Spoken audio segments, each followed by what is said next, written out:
Found yourself wondering, is this just a rough patch or is something more serious going on? Is this normal conflict or is this actually emotional abuse?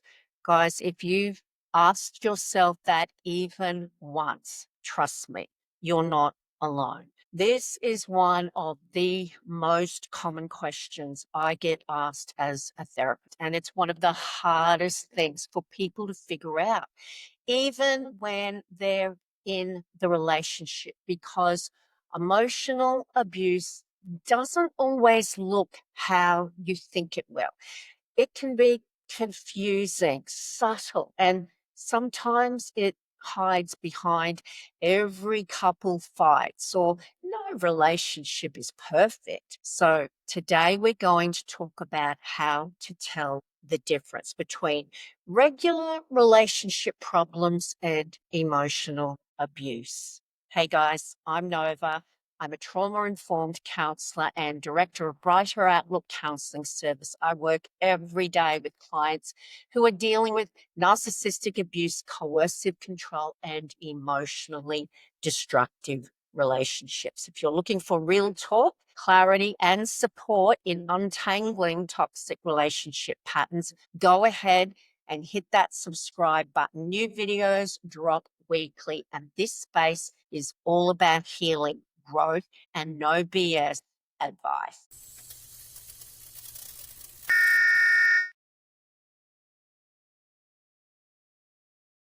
Okay, let's get into it. Why is this so hard to recognize? Well, first of all, let's just acknowledge that it's really hard to tell the difference when you're the one inside the relationship, especially if the abusive behavior isn't obvious, very passive aggressive. There's no yelling, no violence, no threats. It just feels confusing. Something's off, heavy, like something's wrong, but you can't quite put your finger on it. Most of us are conditioned to believe that relationships take work, that everyone argues, that love means compromise, forgiveness, and giving the benefit of the doubt. And sure, healthy relationships do take effort, but when those efforts are only going in one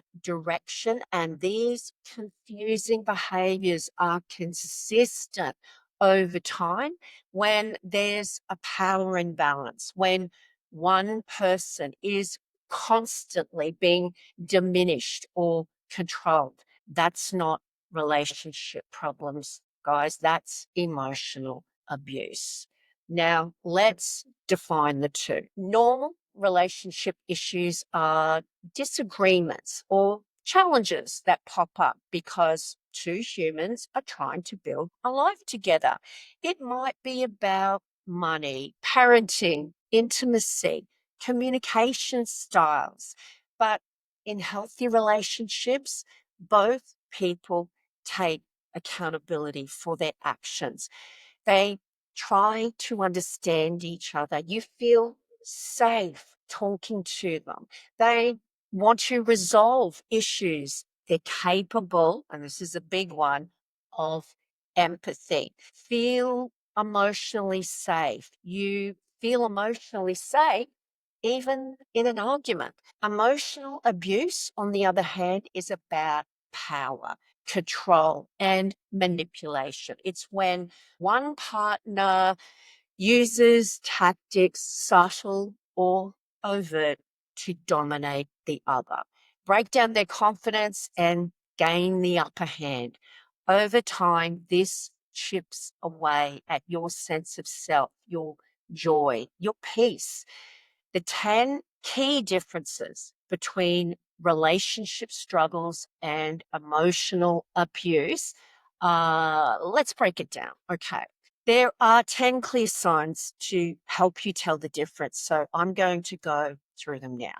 Number one, in a normal relationship type of conflict, both people care how the other person feels. In emotional abuse, one person dismisses or invalidates the other person's emotions regularly, consistently. If you're always the one saying sorry, or your feelings are constantly minimized with things like, you're too sensitive, or you're making something out of nothing, that's not just poor communication. It's a big red flag. Number two, disagreements in healthy relationships lead to resolution. In emotional abuse, nothing ever truly gets resolved. It gets swept under that carpet. It just circles back to being your fault. You might walk away from every argument feeling blamed, guilty, or like your concerns were just flipped back on you. Number three, healthy couples have bad days, not bad patterns. If your relationship feels like one long cycle of hope, confusion, and pain, you're not in a rough patch. You're in a pattern of abuse. These are not relationship issues that you go to counseling around. They're issues of abuse, especially if there's clear cycle, tension, outburst, apology, love bombing, then repeat. Number four, in normal relationships, boundaries are respected. In emotionally abusive ones, boundaries are constantly pushed. You're not even allowed to have any. They're ignored or even mocked. Even basic things like just needing some space, asking for honesty, or saying no can trigger conflict, because not it's not that you're being unreasonable, it's because it's about control. Control is more important to them than your comfort. Number five, healthy partners take responsibility. They're accountable for their actions. Abusive partners blame shift, deny, deflect, or gaslight. If you bring up an issue and somehow end up apologizing or questioning your reality, you're not dealing with a misunderstanding, you're being manipulated. You can be your full self in healthy love. This is number six. In emotional abuse, you feel like you're walking on eggshells all the time. You censor yourself, you shrink, you're constantly scanning their mood to avoid setting them off. That's not relationship tension, that's survival mode. Number seven, love does not come with fear. If you're afraid to bring things up, afraid of their reaction, or afraid they'll punish you with silence or anger, that's not love. That's coercion. Number eight, in healthy relationships, conflict can actually strengthen the bond. Those little arguments can lead to understanding your partner, but they're not patterns of behavior that make you feel bad. In emotional abuse, conflict creates more distance, more confusion, and more power imbalance. One person wins, and it's usually not you. Number nine, you feel emotionally safe in real love. In emotional abuse, you do not feel safe. You feel unsafe emotionally, mentally, and sometimes physically. You're drained, anxious, depressed, or constantly doubting yourself. And number 10, your needs are seen and valued in healthy relationships. In emotional abuse, your needs are seen as a threat, or they're just flat out ignored. You're made to feel selfish for having needs.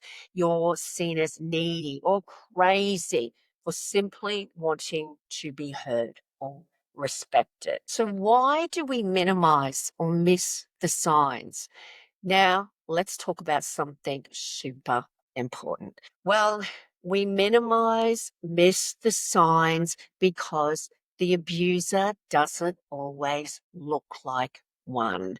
You are looking at someone who a lot of the times appears charming, kind to strangers, loving when they want to be. You start to question yourself, thinking maybe I'm overreacting, maybe I'm the difficult one. Another reason is we confuse intensity with love. All the drama, all the highs and lows, the making up after the fighting, it creates a very powerful trauma bond, and your nervous system becomes addicted to the chaos, and the calm actually feels boring or unfamiliar. And a big one, you've been conditioned over time to blame yourself. If they've been gaslighting you, stonewalling you, or turning everything around on you, your self esteem is going to take a pretty big hit. It's probably taken such a hit that you stop trusting yourself. It's easier to accept mistreatment as normal. Well, what can you do? If this all feels uncomfortably familiar, guys, take a deep breath. This isn't about labeling your partner to feel angry or bitter. This is about gaining clarity. Naming what you're experiencing helps you protect yourself and eventually heal. Here's what I want you to do. Start keeping track of the patterns. Write them down, not to argue or confront, but to anchor yourself in truth. Trust the part of you that feels uncomfortable.